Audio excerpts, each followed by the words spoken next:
जहाँ साधारण शब्द मौन हो जाते हैं, वहीं से शक्ति साधना शुरू होती है।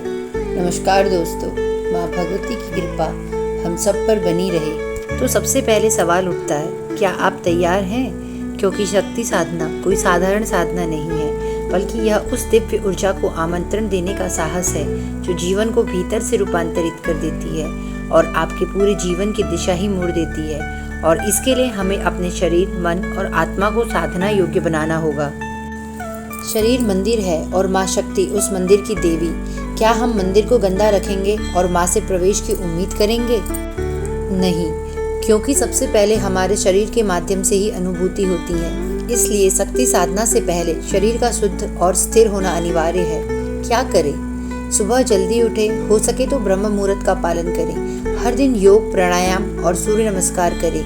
यह न केवल शरीर को शुद्ध करता है, बल्कि ऊर्जाएं भी संतुलित करता है। सात्विक आहार लें, तामसिक भोजन जैसे मांस मदिरा का त्याग करें, क्योंकि शक्ति एक ऊर्जा है। यदि शरीर भारी, जड़ और निष्क्रिय है तो साधना सफल नहीं होती। मन एव मनुष्याणाम कारणम बंध मोक्षयो, अर्थात मन ही बंधन है और मन ही मुक्ति का द्वार। शक्ति एक सूक्ष्म, दिव्य और चेतन ऊर्जा है।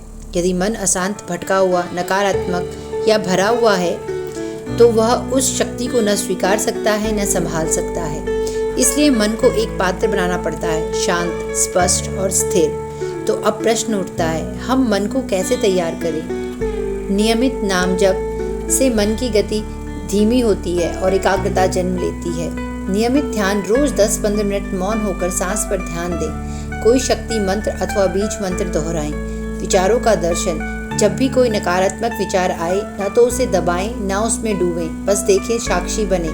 नैतिकता और संयम, असत्य, छल, अहंकार और कामनाओं से मन को शुद्ध करें। सच्चाई, विनम्रता और करुणा को जीवन में लाएं, क्योंकि शक्ति साधना में आप बाहर नहीं, भीतर उतरते हैं और भीतर सबसे पहले आप अपने मन से मिलते हैं। अगर मन चंचल, अस्थिर या अहंकार से भरा है तो साधना नहीं होगी, केवल भ्रम होगा।